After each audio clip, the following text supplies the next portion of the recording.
उम्मीद है सभी विद्यार्थी अपने अपने घरों में सकुशल स्वस्थ रहकर पढ़ाई कर रहे होंगे। ये ऑप्टिक्स का हिंदी मीडियम का क्लास नंबर 4, ये optics Hindi medium class number 4, ठीक है। थोड़ा लुक आज चेंज हो गया है। लॉकडाउन के कारण बाल काफी बढ़ गया था, तो मैंने सोचा इसको फाइनली हटा दूं। पिछले क्लास में हम लोगों ने समतल दर्पण के बारे में पढ़ा। आज बारी आती है गोलीय दर्पण की, ठीक है। आज बारी आती है गोलीय दर्पण की। गोलीय दर्पण दो प्रकार के होते हैं, एक का नाम है अवतल दर्पण, दूसरे का नाम है उत्तल दर्पण। मैं एक बार याद दिला दूं, दर्पण मुख्य रूप से दो प्रकार के होते हैं, एक समतल दर्पण और दूसरा गोलीय दर्पण।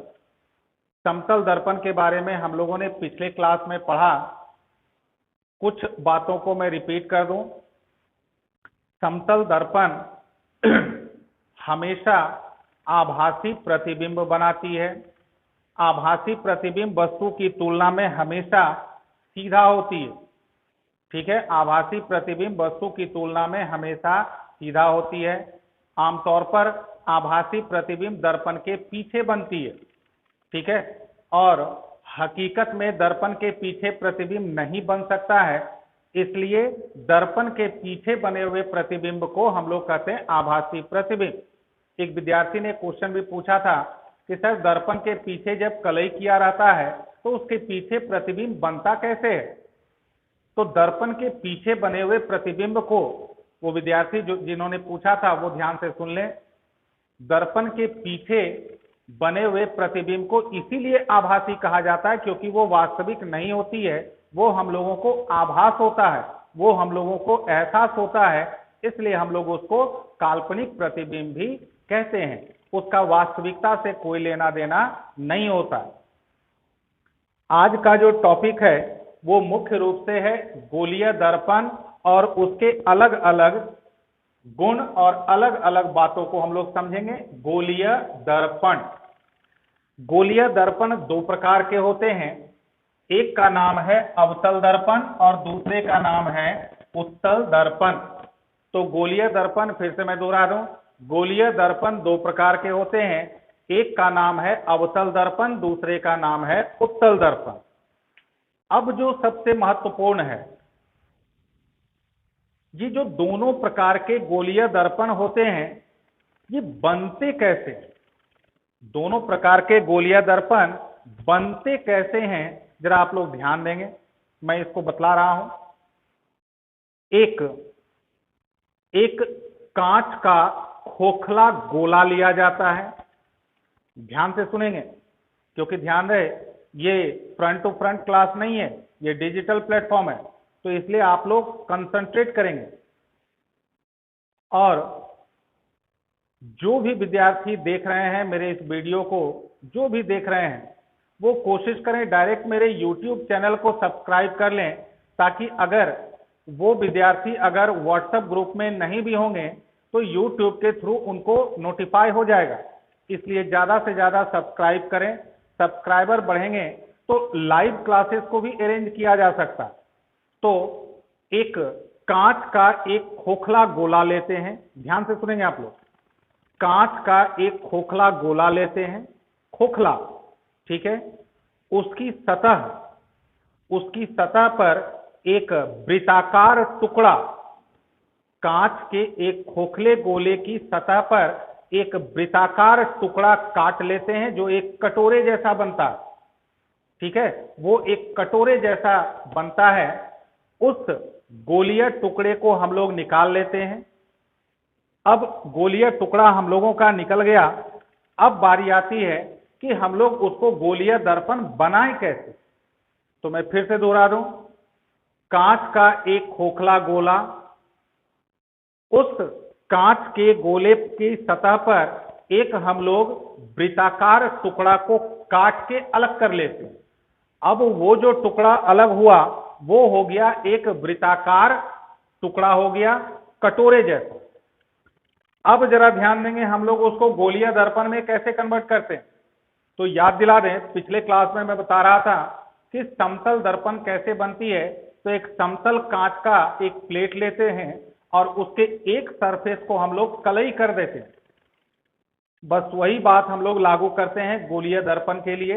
वो जो एक वृत्ताकार टुकड़ा जो काटा गया, उस टुकड़े की कोई एक सतह को, ध्यान से सुनिएगा आप लोग, उस टुकड़े की कोई एक सतह को हम लोग कलई कर देते। तो अब सवाल उठता है कि वो जो कटोरे जैसा जो टुकड़ा, गोलीय टुकड़ा जो निकला है, वृत्ताकार टुकड़ा जो निकला है, स्वाभाविक है उसमें दो सतहें होगी। एक सतहें होगी जो अंदर की तरफ धंसी हुई है और दूसरा सतह होगी जो बाहर की तरफ उभरी हुई है। वो जो कांच का जो गोलीय वृत्ताकार जो टुकड़ा निकला उसमें दो सतह, एक सतह अंदर की तरफ धंसी हुई और दूसरा सतह बाहर की तरफ उभरी हुई। बस यहीं से दो प्रकार के गोलीय दर्पण का निर्माण होता है। अगर हम लोग उभरे हुए बाहरी सतह को अगर कलई कर दें, अगर बाहरी सतह को कलई कर दें तो ये बन जाता है अवतल दर्पण। ध्यान देंगे यहां, ये देखिए, ये दो टुकड़ा हमने यहां पर दिखाया है डायग्राम में। ये कांच का एक खोखला गोला दर्शाया गया है, इसकी दो वृत्ताकार टुकड़ों को यहां पर दर्शाया गया है। अगर बाहरी सतह को कलई कर दें तो ये बन जाएगा अवतल दर्पण, और अगर भीतरी सतह को कलई कर दें तो ये कैसा बन जाएगा, उत्तल दर्पण। ठीक है, फिर से मैं दोहरा दूं, कांच के एक खोखला गोला, उस गोले की सतह पर एक वृत्ताकार टुकड़ा को काट लिया जाता है। उस वृत्ताकार टुकड़ा जो कटोरे जैसा होता है, अगर उसकी बाहरी सतहों को कलई कर दिया जाए तो वो बन जाता है अवतल दर्पण, और अगर भीतरी सतह को कलई कर दिया जाए, यानी धंसे हुए सतह को अगर कलई कर दिया जाए तो वो बन जाता है उत्तल दर्पण। अब जरा यहां ध्यान देंगे, आप लोगों को नजर आ ही रहा होगा, अवतल दर्पण में ये जो धंसी हुई सतह, अंदर की तरफ जो धंसी हुई सतह, वो परावर्तक सतह कहलाती, और उत्तल दर्पण में जो उभरी हुई सतह होती है वो कहलाती है परावर्तक सतह। मैं एक छोटा सा डायग्राम दिखा रहा हूं।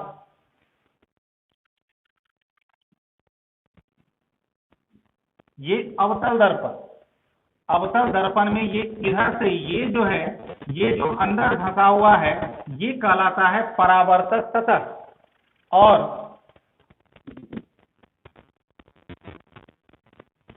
ये उत्तल दर्पण में ये जो सतह है जो उभरा हुआ है ये कहलाता है परावर्तक सतह। और एक बात आप लोग ध्यान रखेंगे, कोई भी दर्पण हो, चाहे वो समतल दर्पण हो या गोलीय दर्पण हो, वस्तु को हमेशा रखा जाता है परावर्तक सतह की तरफ। फिर से मैं रिपीट कर दूं, चाहे कोई भी दर्पण हो, चाहे कोई भी दर्पण हो, समतल हो या गोलीय हो, वस्तु हमेशा रखी जाती है परावर्तक सतह की ओर। ठीक है, तो इस दृष्टिकोण से अगर अवतल दर्पण होगा तो इधर वस्तु रखी जाएगी, और अगर उत्तल दर्पण होगा तो इस तरफ वस्तु रखी जाएगी। यानी अवतल दर्पण में जो सतह धंसा हुआ है अंदर की तरफ, उस तरफ वस्तु रखी जाएगी, और उत्तल दर्पण में जो सतह उभरा हुआ है उस ओर वस्तु को रखा जाता है।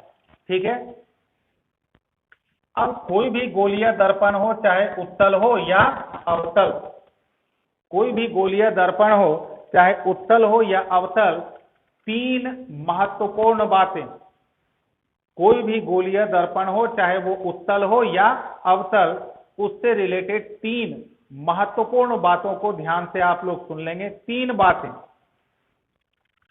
पहले यहां देख लें, एक सी, आर और पी।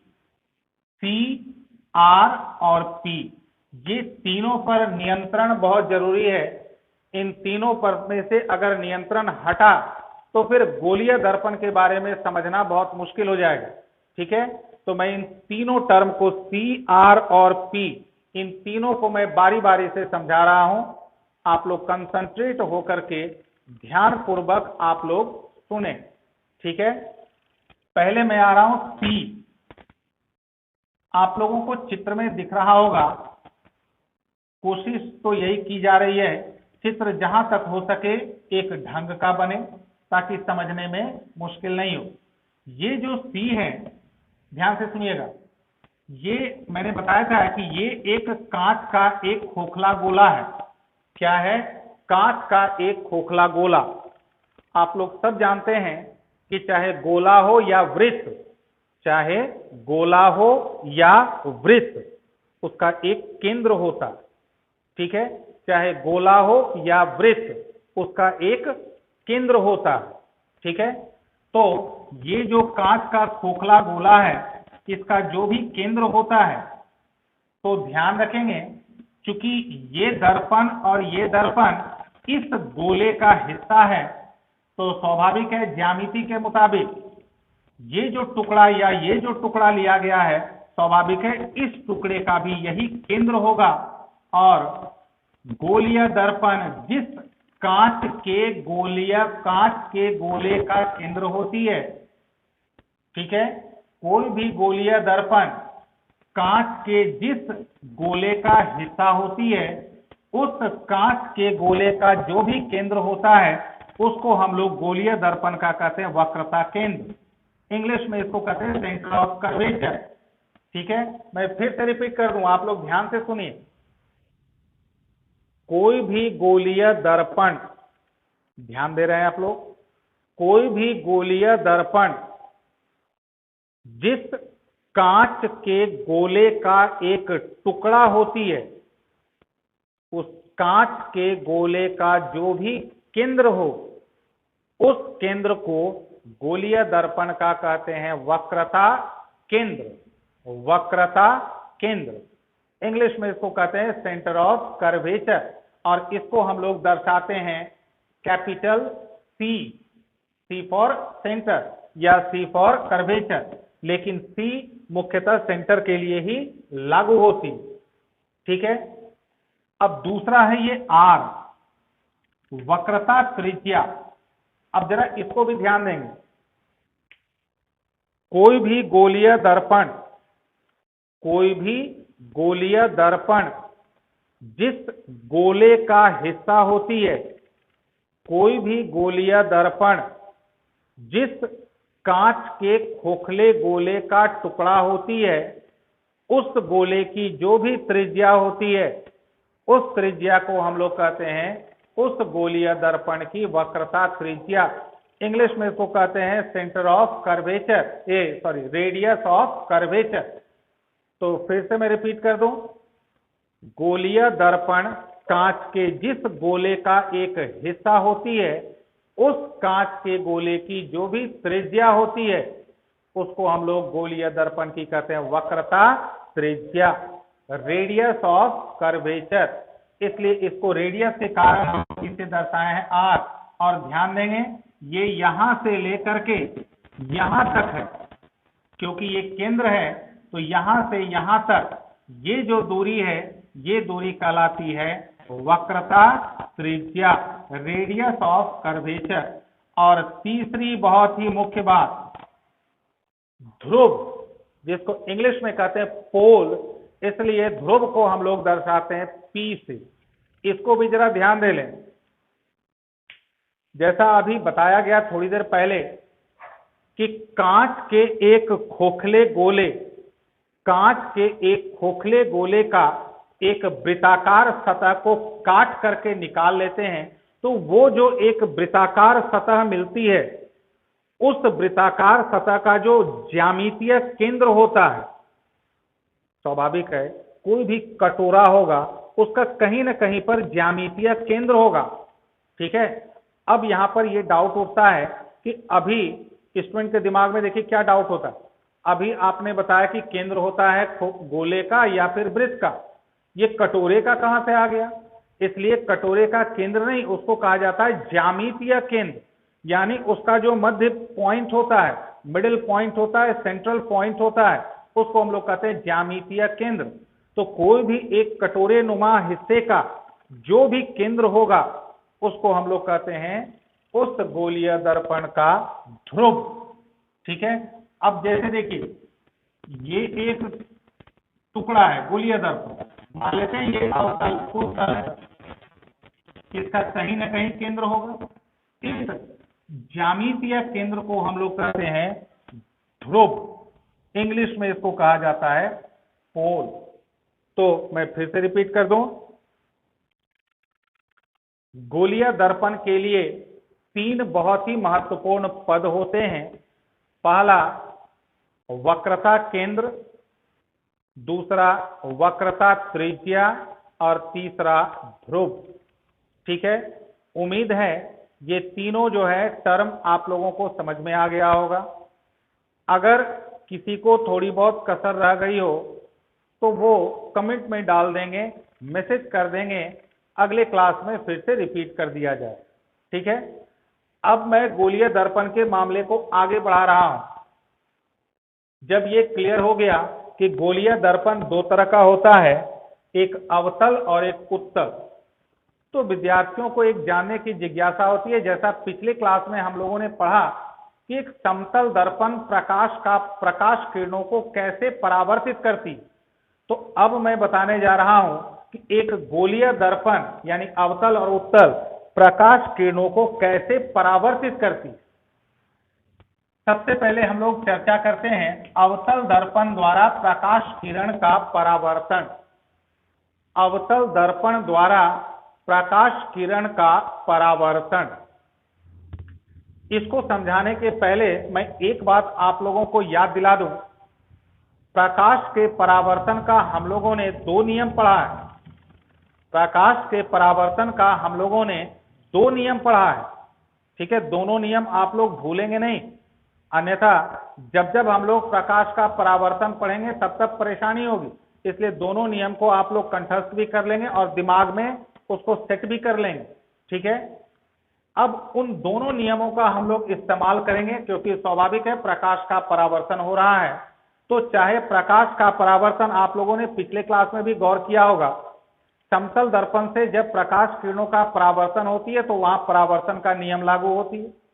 तो स्वाभाविक है जब ये गोलीय दर्पण है तो चाहे कोई भी दर्पण हो, जब भी प्रकाश का परावर्तन होगी परावर्तन के नियमों का अवश्य पालन करेगी, ये आप लोग ध्यान रखेंगे। ठीक है, तो सबसे पहले अवतल दर्पण में मैं समझा रहा हूं। एक गणित की बात यहां पर आप लोगों को मैं पहले बतला दूं, उम्मीद है आप लोगों को पता भी होगा। जब हम लोग एक गोला लेते हैं, ये गणित की बात है। ठीक है, क्षेत्रमिति मेंसुरेशन, जब हम लोग एक गोला लेकर के गोले की सतह के किसी भी बिंदु पर जब लंब डालते हैं, एक ध्यान रखिएगा, एक गोले की सतह के किसी भी बिंदु पर जब हम लोग एक लंब डालते हैं वो हर हाल में गोले के केंद्र से पास करती है। फिर से मैं रिपीट कर दे रहा हूं, जब एक गोले की सतह के किसी भी बिंदु पर जब हम लोग एक लंब डालते हैं वो लंब हर हाल में गोले के केंद्र से गुजरती है। ठीक है, इस बात को आप लोग सेट कर लें। अब आते हैं यहां, पहले मैं आ रहा हूं अवतल दर्पण द्वारा प्रकाश किरण का परावर्तन। एक अवतल दर्पण लिया गया है, बाहरी सतह कलई की हुई है जैसा बता दिया गया। अब एक नया टर्म यहां पर आप लोगों को अचानक से दिख रहा होगा, प्रधान अक्ष। अब सवाल उठता है ये प्रधान अक्ष कहां से आ गया। जब हम लोग एक गोलीय दर्पण द्वारा किसी भी वस्तु का प्रतिबिंब कैसे बनती है, जब हम लोग एक गोलीय दर्पण द्वारा किसी वस्तु का प्रतिबिंब कैसे बनती है, जब हम लोग इसको ज्यामितीय रूप से दिखाते हैं, यानी रेखा चित्र के द्वारा जब भी हम लोग दर्शाते हैं तो एक रेखा की कल्पना की जाती है जिसका नाम है प्रधान अक्ष। ये कौन सी रेखा है, पहले मैं इसको क्लियर कर दूं। ये हो गया अवतल दर्पण, ज्यामितीय केंद्र यानी P यानी ध्रुव। सी हो गया वक्रता केंद्र।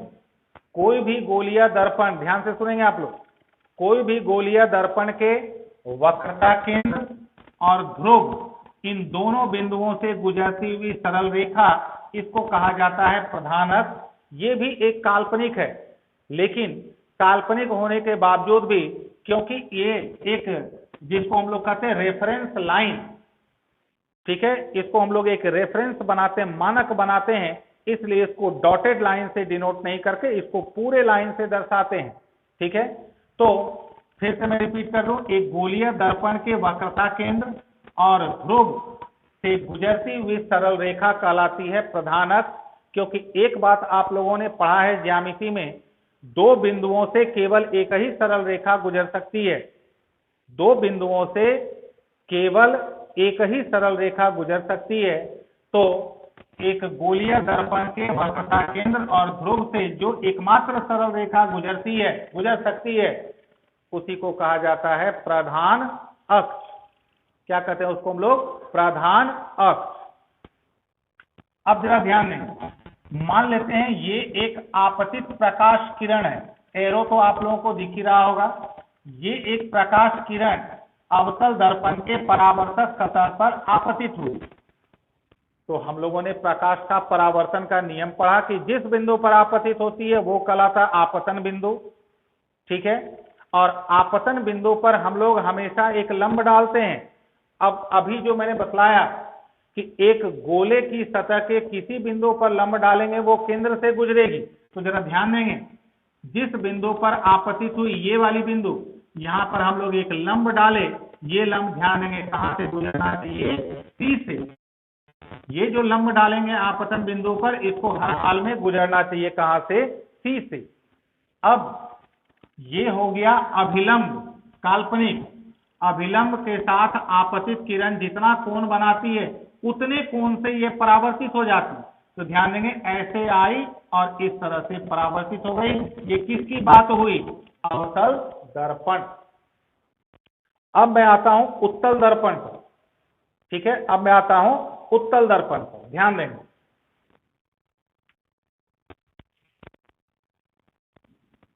ये देखिए, ये है उत्तल दर्पण, अंदर वाली सतह धंसी हुई सतह कलई की गई है। ये हो गया प्रधान अक्ष, ये हो गया ध्रुव, ये हो गया केंद्र। ठीक है, अवतल दर्पण में केंद्र होता है, वक्रता केंद्र होता है परावर्तक सतह की ओर। उत्तल दर्पण में केंद्र होता है कलई सतह की ओर। ठीक है, अब मान लेते हैं एक प्रकाश किरण ऐसे आपतित हुई, ध्यान देंगे ये एरो पर, ये ऐसे आपतित हुई, ये आपतन बिंदु पर फिर क्या डाला गया? अभिलंब। तो वही बात, अभिलंब हर हाल में कहां से पास करेगी? केंद्र से। अब देखिए, इतने कोण से आपतित हुई है तो उतने ही कोण से ये परावर्तित हो जाएगी, यानी ये कोण और ये कोण का मान हर हाल में क्या होना चाहिए? समान।